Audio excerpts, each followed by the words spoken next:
want to go to my next guest. We are joined with the one and only Daniel Lazare. Daniel Lazare, if I can pull up the information, my computer is freezing at this moment. There we are. Daniel Lazare is an independent journalist, author, best known as a critic of the U.S. Constitution, politics, government, and social policy in general. Daniel, man, it's been a while since I've spoken to you. How you doing? You doing all right? I'm doing great. How are you? I am doing good. I always enjoy these conversations with you. So I really appreciate you joining me. I have to get to Calin Georgescu. So JD Vance went to Europe at the Munich Security Conference and gave them a tongue lashing. He effectively talked to them like they were children and pointed out your liberal values are flailing. Like you call yourself liberal democracies, and yet you would go after the press, and you would even go after elections, such as the election in Romania. He explicitly pointed out the election in Romania, where they canceled or annulled the second phase of the election for quote unquote TikTok videos that were supposedly coming from the Russians that they end up found came from one of the other liberal organizations in Romania itself. Apparently, there were going to be new elections, but they knew that if that election was held in the way that election was supposed to be held, Georgescu would have most likely won. Georgescu was a critic of NATO expansion. There were doubts, or there were even questions of whether or not he was going to try to pull Romania out of NATO, because he didn't necessarily want the U.S. military base in Romania. So the belief is that Europe itself was pressuring, let's say, the organs in Romania to cancel those elections. Fast forward to yesterday. Georgescu was apparently supposed to be going to foul to run again in the election. This happens. He gets arrested. They can say detained, arrested. You can't go. You're not allowed to leave. He gets pushed against the wall. I don't know what all that is. He gets pushed against the wall. He gets arrested. Apparently, the offices get raided. People in his political party or political faction apparently also gets harassed. And Vance, if I'm not mistaken, it was Vance or Elon Musk, I believe, mentioned this again, saying this is outrageous. They're right. This is outrageous. How the hell are you doing this to this guy? Everybody and their mama knows at this point that he most likely would win in that election if the election was held. What is taking place in Romania right now? I am astonished by this, that this is taking place in Europe, and that everywhere else in Europe is perfectly okay with it taking place, because I haven't heard anyone else say anything about the fact that they're doing this to one of the political candidates running for president. Give me your take on this. What is going on? Give us a breakdown of what is happening in Romania around this issue and how they're able to get away with this. Okay, it sounds good. I mean, first of all, let me begin by saying that Vance is not one to talk about violations of democracy. I mean, what we're seeing here in the U.S. is extraordinary. We have a virtual one-man dictator in the form of Elon Musk, lording it over a presidential cabinet meeting. We have extraordinary levels of corruption shooting through the roof. I mean, et cetera, et cetera. Every American knows what's going on now. You have my agreement on that. Yeah, you have my agreement on that. At the same time, Vance is not incorrect about what's going on in Romania. Yeah. I mean, electing a candidate, arresting a candidate or placing him under judicial control, which apparently is the phrase the Romanians are using, is extraordinary, and especially on the basis of what seems to be completely flimsy information about Russian interference. And of course, arresting him, first of all, postponing an election, of course, which happened last year, is even worse. Can you imagine what would have happened if the Supreme Court of the U.S., on the basis of some kind of vague FBI report, had canceled the presidential election last November? Over TikTok videos. The uproar would have been deafening.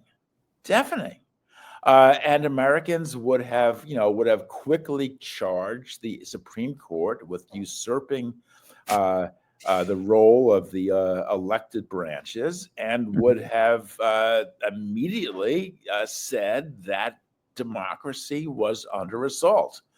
And so I think that, what goes for the U.S. goes for Romania. These kinds of interventions on the basis of really vague, the vaguest kinds of evidence is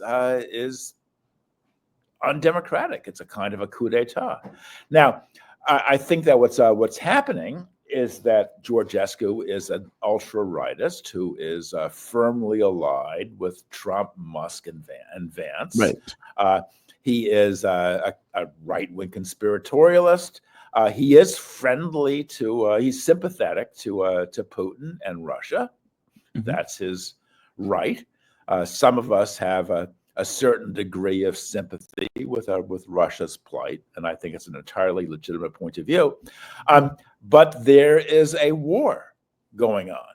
Romania borders on the Ukraine. There's a spillover from the war. The war is going very badly from NATO's point of view.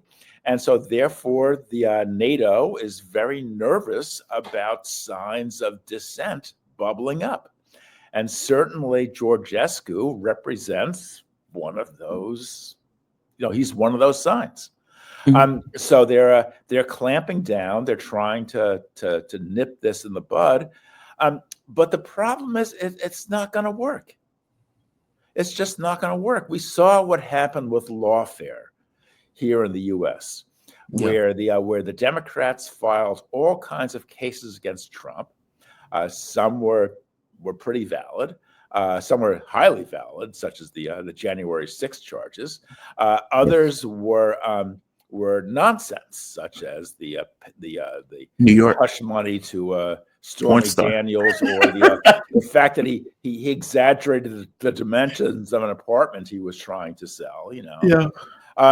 And those were sheer nonsense. But the effect was to generate sympathy for Trump as a victim of the deep state, to make it seem that the Democrats were unscrupulously manipulating the legal system. And that's what's going to happen in Romania. I mean, it's like, this guy Georgescu was like, please don't throw me in the briar patch. And by throwing in the briar patch, they're benefiting him. So they're trying to contain anti-war dissent, but it's hopeless. What are they using to go after him this time around? I know the first time they were saying TikTok videos, the Russians were putting out TikTok. Like, when I saw that, I was like, okay, this is absurd. I saw it happen in the U.S. where they were trying to say Trump was working with Russia. They had nothing to go with it. They tried to say that there were Facebook and Twitter ads equaling, I think, like $50,000, half of which took place after the election. And you had stuff like buffed Jesus Christ. Like they were all over the place. They were an internet research agency that was effectively trying to maximize profit using the election to do so. And so when I was like, okay, this is absurd. And come to find out, it was absurd. And yet they cancel an entire election. That's astonishing. Yeah, this is astonishing. And now they're arresting the guy. What are they using to arrest him on now? This seems absurd to me. I don't know. In fact, the New York Times article today says that the evidence so far is very vague and difficult to pin down. So I have no idea what evidence they have. But it's possible. Maybe some Russian oligarch is buying ads for him. I don't know. It's possible. It's funny. Some of his strongest support has come from the Israeli government. The Israeli government, yes, the Israeli government, the Minister of Diaspora Affairs, whose name is Chiklis, I believe, actually issued a statement in support of Georgescu. And this is despite the fact that Georgescu has taken classic anti-Semitic positions. But no one is speaking out about Israeli interference. And the reason is obvious: is that the NATO sides with Israel. And so therefore that's okay. So, by the way, I pointed that out with Trump too. Like, they would say, well, Trump was working with the Russians, because Trump in one of his statements was like, well, I provided javelins. And as I was pointing out, Donald Trump was under a massive amount of pressure the first time around, because everybody kept saying he's working with the Russians, Russians got him elected. And it's like Donald Trump got $100 million from Miriam Adelson. Nobody said he's working with the Israelis. Like, meaning the media takes no issue with them getting like 10, I think it ended up being like $50 million. Take zero issue with that. It's utterly hypocritical, and of course there's also the fact that the U. I mean, how many elections does the U.S. foreign elections does the U.S. interfere in? I mean, how Yeah. about dozens and dozens and dozens over the course of the entire post-war period? The Yeah. U.S. is engaged in the most outrageous, blatant interference, subversion, etc. Of other countries, and of course, somehow America is innocent and only Russia is guilty. It's astonishing, but so these charges on their face, so there's every reason for skepticism, but there's every reason to believe that what we're seeing here is an attempt to bottle up forces that Georgescu and others represent. Now, and let me put it on the far right parties in Europe are coming on strong. Yes, they are. The AfD, the Alternative for Deutschland, I mean, doubled its vote in the last election. They're now at 20%. Marine Le Pen is coming on strong in France. Maloney is already in power in Italy, et cetera, et cetera, et cetera. So they're worried about this far right force. But what they're really worried about is this far right dissent on the war, because the war is going really, really badly. Explain something to me. I remember. So I covered the European parliamentary elections, and the things that they say in Europe, liberals, are very similar to the things that Democrats say in the U.S. And I remember telling my ex-girlfriend at the time, who was helping me, because I didn't speak the language, we were covering it in Austria, and the far-right parties took it. In fact, the far-right parties are in lead now. The other parties are trying to find a way in order to kind of keep the far-right out of leadership in Austria. And she told me one day, she said, the far-right party, I forget the name of it. The Freedom Party 10 minutes, in Austria. Yeah, in Austria, right. Yeah. She said they spent 10 minutes talking about the Muslims were coming after Schnitzel. And she said, these people are idiots. Can't believe these people are getting elected. And as I pointed to her, yeah, that guy might spend 10 minutes talking about Schnitzel, but the guy also may turn around and say, why are we, we should be doing what's in the best interest of Austria. Or in Germany's case, we should be doing what's in the best interest of Germany. Why are we spending all of this money on the war? And I was trying to point out to her, people would accept the stupid 10 minutes of Muslims coming after Schnitzel if you were also talking about, hey, we should be looking out for the best interests of this country, and we don't believe that either NATO, the European powers, the European Parliament are doing that. Go into that for me. How are liberals completely missing this? Like, even in the U.S., when we're talking about the war, they are for the war.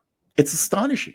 How are they, like, in this bubble where they don't see why the tide is turning? Because they don't understand it. Like, from their point of view, they don't get it. Well, there are a lot of things going on. First of all, there is a very powerful xenophobic wave that is building up against mass immigration. Yeah. Now, I'm not convinced that the majority of the population sides with this. I think that in America, especially in America as a country which has been built on immigration, I think that there's still a great deal of sympathy for the plight of these people. Great deal of sympathy. I think that polls show that while there is public support for the expulsion of immigrants who engage in violent crime, there's much lower levels, very low levels of support for the expulsion of immigrants who are otherwise, lead or law-abiding. Yeah. And I think that's great. I think that's fantastic because I feel tremendous sympathy.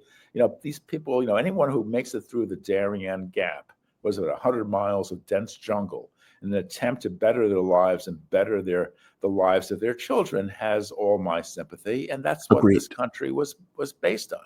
Agreed. Not your ancestors who were brought here against their will, but my ancestors were brought, came voluntarily looking for a better life. Yeah. And I see nothing wrong with that. But however, Trump is pushing a very aggressive anti-immigrant line, and that Yes, he is is. unquestionably the far right is doing the same thing in Europe, and that must be opposed, because it just opens the door to bigotry against all all minorities, all racial Right. minorities, all ethnic minorities, etc. But you're right. I mean, these countries are not pursuing their national interests. They're pursuing NATO interests, which, as Trump has demonstrated, are actually contrary to Hmm. national interests. I mean, look, Joe Biden blew up Nord Stream. Everybody knows that.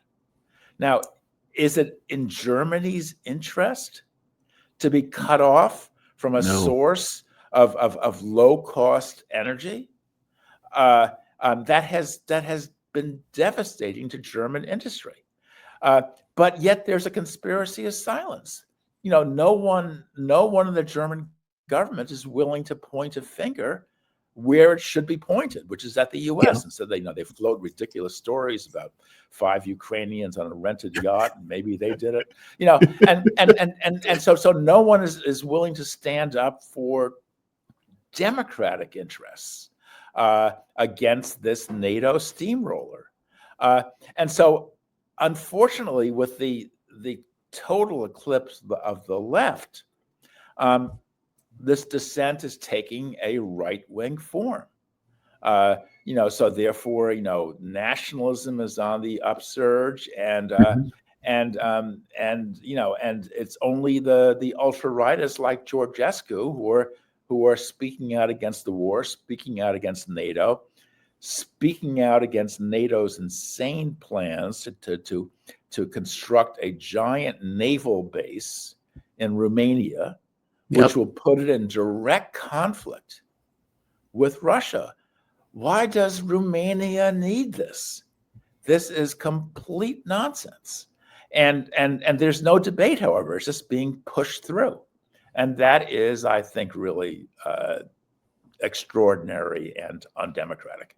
Yeah, I've never seen anything like it, especially not in Europe. And like you said, this kind of cone of silence where they watch and don't say anything. And then they would go lecture other countries about values and democracy and all of this other stuff.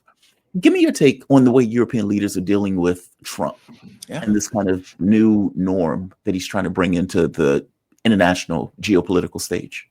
Yeah, there's no doubt that Trump has tossed a live hand grenade into a crowded room. There's just no doubt about that. I mean,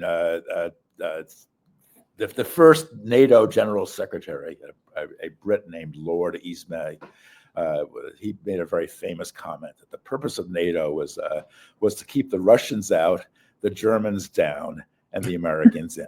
Right. So essentially, America was brought in to guarantee the peace and was essentially given veto power over NATO. So all of Europe entered into a semi-colonial relationship with the United States, where the U.S. was the new lord and protector. But now, that worked throughout the Cold War period. Europe prospered during the golden age of 1948 to 73 or thereabouts. Living standards exploded, welfare rose, etc. Under this U.S. partnership. But now Trump is pulling the rug out from under it because he is adopting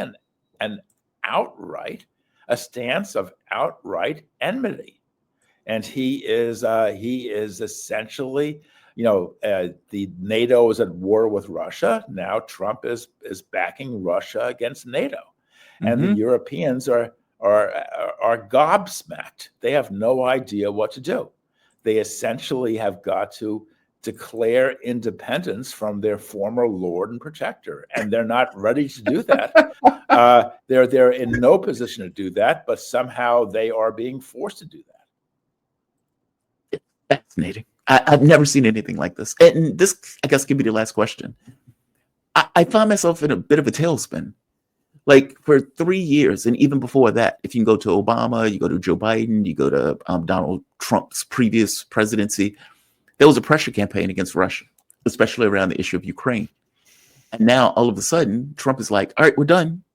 We're pulling out. We're going to get a peace deal. We're going to have a larger deal. We're done. Do you think this is going to last? And I guess this could be the last question. Like, and, you know, under normal circumstances, whatever the previous president did, the future president just kind of continues almost, you know, brain dead. So you get Clinton, you get Obama, you get Trump, you get Biden, and all of them, for the most part, had a similar foreign policy. It wasn't that much deviation. Now you get a radical deviation on some level. Is this a blip? Or do you think, no, this seems to be the fastest thing moving in regards to the Republican Party? And regardless of whether these people are neocons or not, they're going to recognize that this is where the public is on this issue because the public voted for Trump. This was litigated in the election. Trump won the election. I would argue part of that win was on this issue of foreign policy. Is this a new orthodoxy going forward? Or do you think this is a blip? The moment that a new president comes in, they're going to go back to this kind of normal American policy of force and beefing up the military and everything else. I mean, for God's sake, Trump is talking about cutting the military by 40%. Well, he said 50% if Russia and China goes in line. But even without Russia and China, he's still talking about like 40% cut. That is unheard of. Do you think this is going to be a norm going forward? It's a very good question. I think that first of all, there is no doubt that the U.S. military record has been abysmal since over the last 30 years. I mean, Yes. It has managed to stumble into one military disaster after another. The Afghanistan, Iraq, and now the Ukraine. It's a losing war, and of course the Middle East, which this is the war without end. But the Ukraine was an astonishing blunder. The U.S. backed these neo-Nazi forces in 2014, and then and then when the country broke in two under the impact of the 2014 coup d'état, the U.S. sided with the ultranationalists in declaring war on the Russian-speaking population in the eastern countries. So the U.S. just blundered needlessly into a huge conflict and then succeeded in blowing it up into an outright war. And this is just, it is such a colossal miscalculation, and it just is the Democrats at their very worst. I mean, just these neocons are insane, they're stupid, they are reckless, and they are self-defeating. So I don't think there's any return to that kind of neocon blundering about. I think that's kind of been, that's kind of dead now. But I think that what's going to happen is that Europe is going to explode under the impact of this war. And I think that's what does that mean in Romania.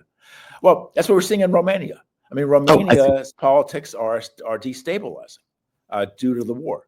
And I think that that the whole Eastern Europe, from the Baltics down to Poland, down to the Black Sea, the whole intermarium, as it's called, between the Baltic and the Black Sea, this is going to shift to a war footing over against Russia. Number one. Number two, if Trump rams through his peace plan, you're going to see thousands of battle-hardened neo-Nazi fighters who will be embittered and angry because they have laid down their lives and seen their comrades killed or crippled for what turns out to be a lost cause. They will turn their anger on Zelensky. And meanwhile, thousands of these people will become a huge force on the European ultra-right. So do you want, do you want thousands of battle-hardened Azov battalion neo-Nazis, making common cause with ultra-rightists in France, Germany, Scandinavia, Italy? I mean, this is a recipe for disaster. It's very similar in certain respects to what we saw after World War I. And so the Ukraine is not going to go gentle into that good night. Right. There's going to be huge repercussions, which will lead to further destabilization, further political disorder, and a growing strength on the radical right. So the incipient civil war we're seeing in Romania, I think, will spread to other countries. Oh, that is grim. Daniel, man, thank you for this. Always appreciate your analysis. This is a mess. I always call it a catastrophe. And yeah, like you said, they're not going into that good night. Daniel Lazare is an independent journalist and author, best known as a critic of the U.S. Constitution, American politics, government, and social policy in general. Daniel, what are the books that people can get? You have seven. I've written 3 books. They are the Frozen Republic, which was published in 1996, which is a critical dissection of the U.S. Constitution, which with all due modesty has been remarkably prescient about the breakdown we're seeing now. Yeah. Another book was called The Velvet Coup, about the 2001 election, so-called election of George W. Bush. And the third was America's Undeclared War, which deals with the urban breakdown. And you can order them all on Amazon, on Amazon.com. So please be my guest. Very cool. And where can people find you? I just want to make sure I have here, they can find you on DH Lazare and on weeklyworker.co.uk. No, I've moved on. I've got a website, a blog at daniellazare.com. I'm also writing for a website called Permanent Revolution, and also one called the Democratic Constitution blog. Very cool. Thank you, Daniel. I really appreciate this, man. Great analysis on this. Thank you very much. You have a good one. Be safe.